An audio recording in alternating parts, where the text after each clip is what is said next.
Coming up, I'll speak to the NFL safety Bernard Pollard. He's, of course, making hits on the field. He'd like an even bigger hit off the field. This is Taking Stock on Bloomberg. I'm Pim Fox. Hard-hitting Tennessee Titans safety Bernard Pollard is known for his hits on the field, but now he's looking to make a big hit in the field of business. He is the inventor of the Smart Tray. It is a platform, a sink platform for your toiletries. He joins me now here in New York to talk about his business.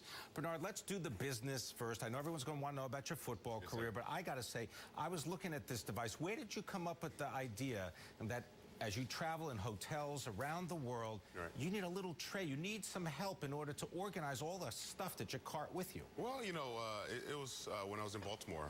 It was the year before we won the Super Bowl. So just kind of traveling week in and week out, had no space. And I tend to carry a lot of things in my cosmetic bag.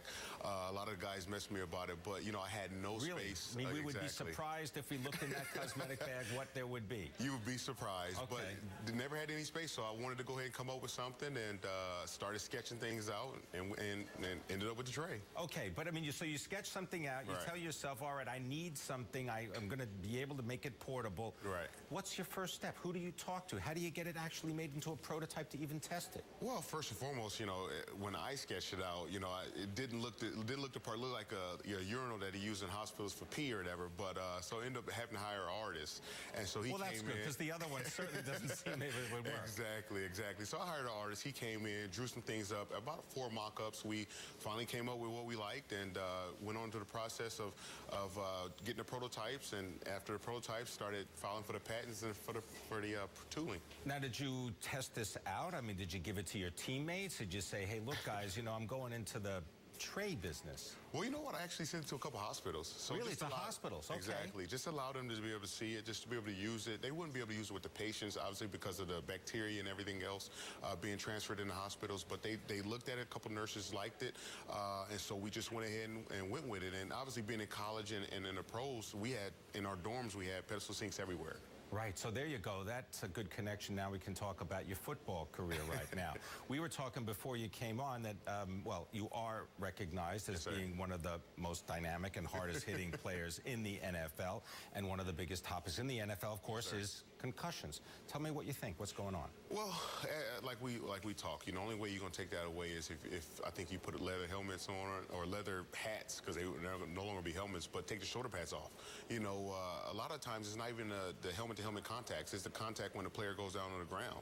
I know I was fined a lot of money for me hitting a player legal, and, you know, I hit him legally, and he hit the ground, his head bounced off the ground, and he had a concussion, and I was fined for that. But, you know, I think, you know, we have to hone in on that. We have to fix those mistakes, because we have a panel who are out there making rules, and it's not for the defense. Is there also an element of the kind of grass that you play on? I mean, whether you're playing in different conditions, whether the grass is going to, you know, mess up your speed, your knee, your run, I mean, all these things. It's the place. Well, it really doesn't matter what you play on, because, you know, you got some fields that have turf, you got some fields that they play on grass. A lot of times when you playing in December, it doesn't matter what you're playing on, because it's going to get hard anyways. So I just think, you know, it's just a physical game. It's a violent game. This is what our fans love. This is why this is a $15 to $20 billion industry, business, and they're going to continue to grow. And I think, you know, they're going to last for 30 years? I knew I had to give you that one, because you did. I mean, that maybe, but maybe you can change it. You know what? Players are getting bigger, faster, stronger, quicker, year in and year out. So it's just one of them things where the hits they're going to continue. And the thing we haven't seen yet, which we don't want to see, is a player die on the field at the national football level. And we haven't seen it, but I feel like it's going to come to that, because this thing is progressing. As far as the idea of bigger, stronger, faster, players are just learning, it seems, their own specific skill sets over and over again. That trend just going to get bigger too? Exactly. You know, you got to look at the parents. You got to look at parents that are paying high dollar for their kids, 7, 8, 9-year-olds, to send them to these camps constantly to get them, you know, to hone in on their skills with individual teachers, you know, that are working on how to throw that ball, how to hold that ball, how to run that, you know, run around corners and everything else. And you got, you know, trainers who are teaching these kids on how to, you know, be specific with a muscle group or whatever. So this is going to be phenomenal. It's phenomenal, but at the same time, it's kind of scary. What if you were advising parents of young children? What would you tell them about playing the game and getting interested? Well, my son, I don't want him to play, but I you kind of don't? see. I know.